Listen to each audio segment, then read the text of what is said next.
This week, Europe got another reminder that its security can't be taken for granted. President Trump revived talk of taking over Greenland, a familiar idea, but one that's landing very differently across Europe this time. Because, is it really about Greenland? Or is it about whether Europe can still rely on the United States for its security, and what happens if it can't? At the same time, leaders met in Paris to talk about Ukraine, peace, security guarantees, and ceasefires, spotlighting a deeper tension over who's really in charge. So is Europe recalibrating its approach to defense? Europe has suffered a systemic shock, and I think that there's no going back to normal. My guest today is Shashank Joshi, defense editor at The Economist, who's been closely following how these shifts are playing out on both sides of the Atlantic. I'm Leslie Vinjamori, President and CEO of the Chicago Council on Global Affairs, and welcome to Deep Dish. I do want to kind of go right into just the last week to kind of get our listeners up to speed with your thinking. How did you feel when you woke up? I guess for you, it would have been middle of the day when you get the news on Venezuela and the U.S. government's capture of, albeit, admittedly not legitimately elected leader, but nonetheless a leader of a sovereign state. What was your reaction? Well, I was blown away because I had expected a U.S. strike in Venezuela. We've all been watching this huge military buildup, Leslie, in the Caribbean, biggest since the Cuban Missile Crisis. I think more than a third of the active U.S. Navy was in the Southern Command area of operations. And these are scarce military assets, right? You can't have the USS Gerald Ford hanging around the Caribbean in perpetuity when there are many other global crises warranting its attention. You can't have electronic warfare aircraft, stealthy drones, special forces units and their helicopters all concentrated in Puerto Rico and in the Caribbean and in the Dominican Republic, Trinidad and Tobago for sort of a year at a time. In a strange way, Leslie, much as I saw the Russian buildup in late 21, early 2022, I recognized this has reached a stage where something has to happen or they have to go home. And I think something will happen because of the sort of credibility at stake. What I didn't anticipate, of course, was that it would be not a strike on the regime. I thought perhaps it'll be a strike on drug-related facilities inside Venezuela, as we saw with the CIA strike in December. I thought perhaps it would be a strike on regime-related targets. I didn't realize it would be a raid on Maduro himself. And you know what it reminded me of? Not so much Panama 1989, not so much Grenada. The thing it reminded me of is the Soviet Special Forces assault on the presidential palace in Kabul in 1979, where they go in with massive force against a well-fortified palace and kill Hafizullah Amin. But of course, they didn't kill him. They successfully exfiltrate him, whisk him away. So I was in awe of the military logistics. I was reeling at the political consequences, and I was as surprised as anybody else in terms of the specifics of that. I'm really glad, first, that you drew the analogy to the Russian buildup on the border of Ukraine, because one thing that we saw there is that actually a surprisingly large number of extremely experienced and well-informed Europeans did not believe, despite that buildup, that Russia was actually going to invade Ukraine. I was in London at the time at Chatham House. We had many meetings on this, and the degree of skepticism, the feeling that it was a bluff. So perhaps, question mark for you, lesson number one, take military buildups and signaling extremely seriously? Absolutely. And it's not just that. I would also look at the buildup in Diego Garcia of U.S. bombers. I would look at the sort of buildup of Israeli forces that we saw movement on airfields prior to the strike against Iran. There are lots of indications of this. Now, I think what dissuaded people from believing the intelligence on Russia in 2021 was the audacity of the operation. The sense of this was so audacious and it is so preposterous that nobody could possibly do something so cataclysmic, so audacious in scope, so norm-shattering. And I think what we've learned in the past several years is that it may seem a truism, but the consequences are quite profound, which is that we are back in a kind of era of militarism in which the use of force is a plausible, an acceptable, and in many cases even a desirable instrument of solving problems in the world. And this idea that the Trump administration is averse to the use of force, that is mistaken, it's out of date, and it's deeply misleading. You know, Shashank, when I was studying for my doctorate back in the day, one of my advisors was Robert Jervis. His whole theory of international relations was in part about introducing studies of cognition and cognitive dissonance. So we have this cognitive dissonance. You don't use force, you don't bust norms, you follow the international rule of law, especially on sovereignty. It's now, as you've just noted, being completely upended by the Trump administration. Yes, I just read an essay by John Bew, the former foreign policy advisor in Number 10 in the New Statesman magazine, which links to an earlier essay he wrote last year called The Rise of Machine Politic. And it's really all about this question of how do powers like Europeans, who have become accustomed to a world of rules and laws and norms, operate in a world where they do not want to become lawless themselves, but have to navigate an environment in which their adversaries increasingly dispense with those rules? And is there a middle ground between kind of Schmittian naked militarism that says none of this matters, you act in a way that just asserts your power and nothing else is important, and a world in which you cling to the world of international law that straitjackets you? What is the middle ground? What is the compromise? That, I think, is one of the really big animating questions faced by Europe, and it's been thrown into the public domain by a former French Prime Minister, Gabriel Attal, who basically said Europe is naive for believing it should adhere itself to any of this. Let's look at that in the context of Venezuela. So, yeah, I think this put Europeans in a very difficult position. You have a leader of Venezuela who has devastated the economy, who has been a humanitarian and human rights, frankly, nightmare for Venezuelans, created a very difficult situation in which the international community, such as it is, it's a terrible term, has proven to be basically feckless, unable to have any impact on the regime. And Donald Trump basically says enough, right? Goes in. Now, the words are a problem because the words indicate that he wants to take over the country, take over the oil sector, do a big, regime change, perhaps even an occupation. But the actions are quite targeted and quite selective. So Europe then has to respond to this. How do you think that they have done in their response? And in your view, what should, given what you've just outlined about this sort of straitjacket of international law for Europe, how should Europe be responding to Venezuela? And if I'm right, you tweeted about the John Bew article. John Bew says, don't overinvest in responding to Venezuela. Think about Russia, Ukraine, and think about things closer to home. I think this partly depends, Leslie, on one's theory of cause and effect in world politics and whether European hypocrisy has a meaningful impact on its relations with the global south and with other powers, and whether to have the credibility of non-aligned states like Brazil or India, you need to be able to more forcibly condemn malign activity and show consistency, whether it's Israel or America or Russia. I lean a little bit closer to the John Bew view, which I think implies actually I'm not convinced that these public statements or the need for public consistency exert such a big impact on Europe's diplomatic options. I think that what's much, much more relevant to Europe is less the specific assertion of force in Venezuela per se than the underlying philosophy it reflects and how that manifests elsewhere in the Western Hemisphere. And it's not so much the Venezuela problem. We know for many decades, America has always had a view that says its domestic law in some way supersedes international law. We know this from old U.S. debates over the status of the ICC, for example. We know this from other operations in the past, including the abduction of Manuel Noriega, Panama's dictator in 1989.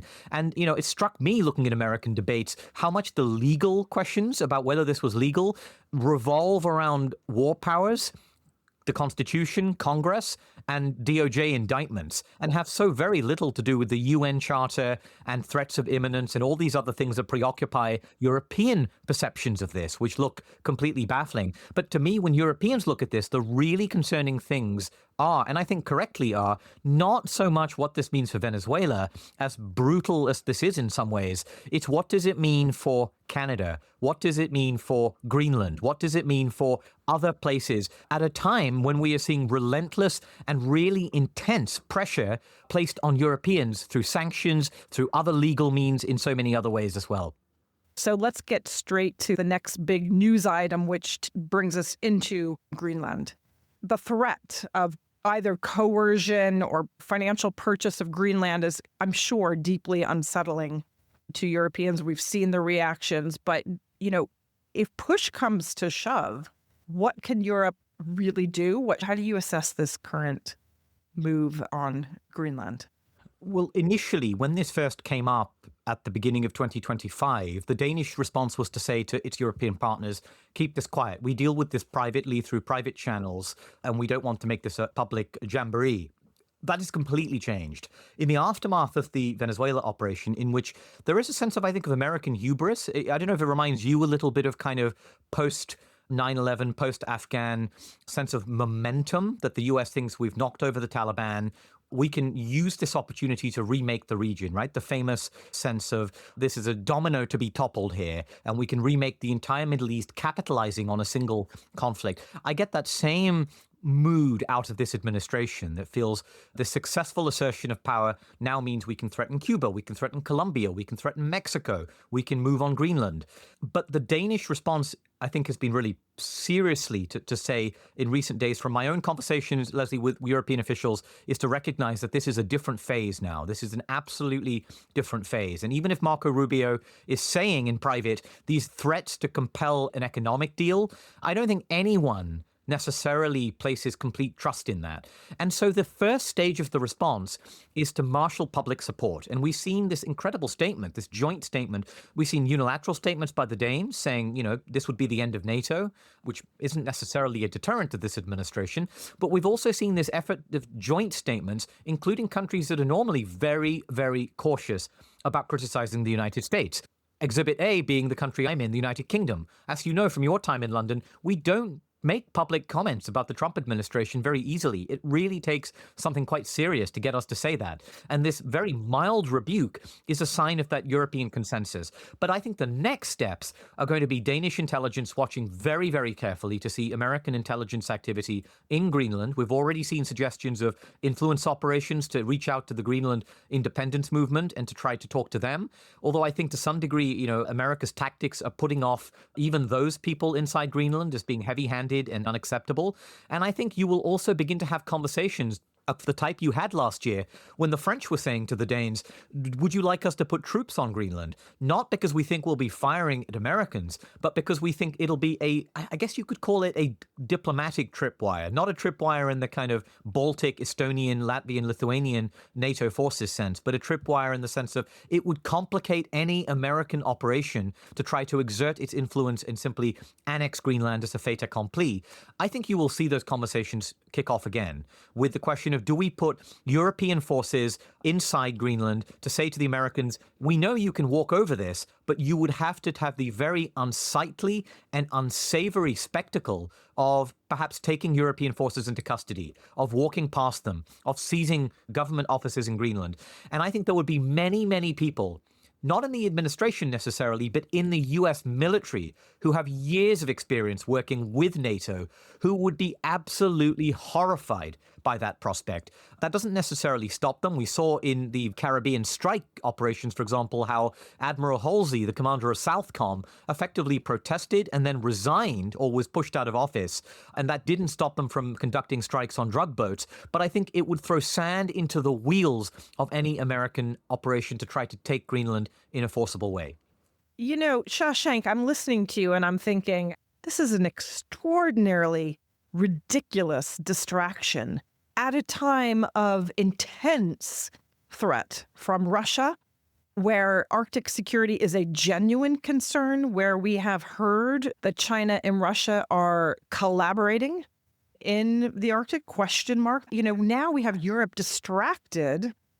effectively distracted by the Trump administration, but for very real reasons, focusing on deterring the United States, when really the West, the transatlantic partnership, NATO plus, should be focused on Russia. What do you make of that? Well, I think we should seriously entertain the hypothesis that says the administration simply does not see a threat emanating from Russia, and a lot of its decisions flow from that. And I would put to you the contradiction of an administration that says we are concerned about Russian and Chinese ships swarming Greenland and the threat to Greenland, with the administration that in its Ukraine diplomacy between Steve Witkoff and Kirill Dmitriev is actively looking at opportunities for joint drilling projects in the Arctic with Russia. Does that suggest to you that the administration is keen to contain Russian power in the Arctic? To me, it shows what they effectively say, which is that Russia is a middle power. It has no ability to really pose an existential threat to Europe. That should enable the US to step back and seek strategic stability in Europe to allow America to extricate itself. This is me paraphrasing the National Security Strategy, the NSS, and that therefore so much of what flows from that is that we can focus on other priorities, such as, in this case, resource extraction and the acquisition of territory and critical minerals for the United States. Just as in Venezuela, we don't focus on democracy or human rights, or we really focus on resources, on access to Venezuelan oil on privileged terms. And so that premise that the Russia threat isn't animating this administration explains many of these things, from the gutting of the FBI to the dismissal of Russia expertise in the CIA and other elements of the US intelligence community to the approach to a critical NATO ally in the high north. They just don't care that much about Russia. So then we turn to Europe, right? And the perception of the threat that Russia faces is not necessarily completely agreed across all of Europe, but it's certainly different from what you've just laid out, as we've read in the National Security Strategy. So where do you see the European capacity to align itself internally? And what does this mean for Europe's defense capabilities, for Europe's security? I mean, this has been the big conversation for a very long time. Can Europe develop the capabilities that it needs politically? Is it moving in the right direction? Militarily, does it have what it takes financially? I mean, I guess two questions. First, how Europeans perceive Russia's intentions and how Europeans are responding when it comes to their defense capabilities at a time when they're essentially squeezed between the United States on one side and Russia on the other. Well, let's take those two separately and start with intentions. And I think it's fair to say there's a debate in Europe. If you look at Estonia's intelligence service, you might expect Estonia to be acutely worried about the threat. But actually, they in some ways say there is no Russian threat to Europe that is immediate at present. Russia is deterred. Russia is bogged down in Ukraine. But what I see more broadly across Europe is that as the Americans have become much more sanguine about the Russian threat, Europeans have become much more alarmed by it, by and large, particularly in the major countries of Europe. Let's look at the last couple of weeks. 3 big interventions by various countries. In the UK, we saw Rich Knighton, the new chief of defense staff, give a speech at RUSI, the think tank, at Christmas, where he said, look, the threat of a Russian invasion is remote. That is what the Joint Intelligence Committee, the JIC, assesses. But he then said, let's take a moment to reflect what remote means. And he gave what I thought was quite an interesting parallel. He said, the odds of Liverpool winning the Premier League are about 4%. What remote means in UK intelligence parlance is less than 5%. So it is remote, but that could mean, Liverpool winning the Premier League, which in concrete terms may seem uncomfortably likely to anyone thinking about the prospect of a Russian attack on Europe. We saw an intervention by, I think it's Fabien Mandon, the French chief of defense, who said France must be ready to lose children, which was his way of mobilizing the public for a conflict, saying a major war, a major conflict is possible, the types that our grandparents saw, and we have to be prepared for it. We have to think about a return to conscription and national service, a change which is being undertaken in France and in Germany. German intelligence agencies have been making public interventions saying Russia is rearming at a ferocious pace. And what you see is the revealed preference of German defense spending rising at an absolutely extraordinary rate. So I think the key is to recognize Russia is in no position to mount a serious attack on Europe at right this very moment. But the minute there is a ceasefire in Ukraine, the clock starts ticking on Russian reconstitution, and that Russian rearmament could take place at a more rapid rate than European rearmament. But above all, I agree with Admiral Sir Tony Radakin, the former UK Chief of Defence Staff, when he says that Russia would lose a conflict against NATO. But that effectively hinges on the effective application of NATO air power.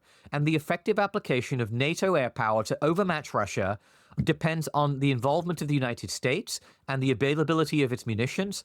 And if that judgment is wrong, if that changes, and that's a political judgment that could change quickly, then NATO could find itself in a close ground war with Russia, for which it would not necessarily have the same advantages as it would in a standoff campaign that would be reliant on air power. And in that case, the Russian judgment of its ability to conduct a strike to undermine the European security order could change very rapidly indeed. So in that sense, my own assessment of intentions is to say, yes, a Russian attack is a remote prospect. Yes, NATO is able to deter Russia. I am not worried about that right now. But should the US move away from NATO, should the politics of that change dramatically, I think the military calculus can change in very unexpected and dangerous ways quite fast. We're talking about the prospect, how real is it, of a Russian attack or invasion of Europe proper? But you've written extensively and followed the gray zone tactics, the hybrid warfare, the messing with undersea cables. I mean, that's already happening, right? That's real. There are lots of questions about who's behind it. But can Europeans respond to these tactics without the help of the United States? Well, first of all, there's a debate again on this question as to whether the Russian campaign is a serious threat to the stability of Europe or more of a nuisance that reflects Russia's earnest desire to challenge NATO under the threshold of Article 5, but in some ways that reflects its weakness. It reflects its desire to avoid a conventional campaign. There's a great deal of ambiguity. I've been reporting on cable disruption, and when I talk to officials, there is a frank acknowledgement that while Russia may have attempted to cut some cables in the past several years, a great many of these instances are probably just bad seamanship, bad weather, happenstance. Similarly, many of the drone sightings we see, I believe some of them are Russian activity, but a great many of those drone sightings are also just panicked responses to people looking up and imagining things, confusing helicopters for drones and the like. My view is that in terms of drones, in terms of cables, in terms of all of these things, this reflects Russian weakness. It reflects Russia's desire to avoid a conflict. It absolutely does not pose an existential threat to Europe. And we should be very careful in avoiding hyping it up, lest it fulfill Russia's aim of whipping up the European populations into a fear of a conflict, which is what Russia wants. They want that fear of a conflict to inhibit European policymakers from responding robustly to support Ukraine. And the more panicked Europe is, the more that inhibitory effect takes place. With one exception, which is I'm very concerned about political subversion in Europe. So channeling money to far-right parties, influence operations to support particular candidates. I do believe that that has a material effect on trust in democracy in Europe and on the faith in elections. And we've seen how corrosive that can be, Leslie, in your country, in the United States, from 2016 to the point where it's basically resulted in a sitting president calling into question the integrity of elections on an ongoing basis, even to this day. And that has profound consequences for trust in democracy. Europe has had elements of that. We've seen that in Romania, where the cancellation of an overturning of an election result has become a really divisive topic, including one which is now pulling in American officials to say this is Europe suppressing democracy, and Europeans saying, no, this is us responding to Russian hybrid campaigns. So that's where I'm most concerned about. Finally, can we do it without the United States? Well, we need American intelligence. We need American intelligence. If you are trying to understand whether the Russians have conducted a GRU assassination squad has been trying to kill arms industry executives in Germany, if you're trying to understand whether Russian spies have infiltrated shadow tanker vessels, it is ridiculous to try to do this without the biggest, the best, the most capable intelligence apparatus in the world, which is that of the United States. But if you were a young American intelligence analyst, does it serve your career right now to be working on Russian intelligence operations, to be pointing to evidence of Russian malfeasance in Europe? Or does that look to the administration like disobedience? Does it look to the administration like awkward subversion of their policy objectives? So I'm profoundly worried about the undermining of this long-standing mutually beneficial intelligence cooperation on the cyber front, on the human intelligence front, on the signals intelligence front. I think this is an absolute disaster for Western security right now. And on that optimistic note, let me ask you, a very big question. It's one that you've been spending a lot of time on. What is the best that we can hope for right now when it comes to Ukraine? A deal?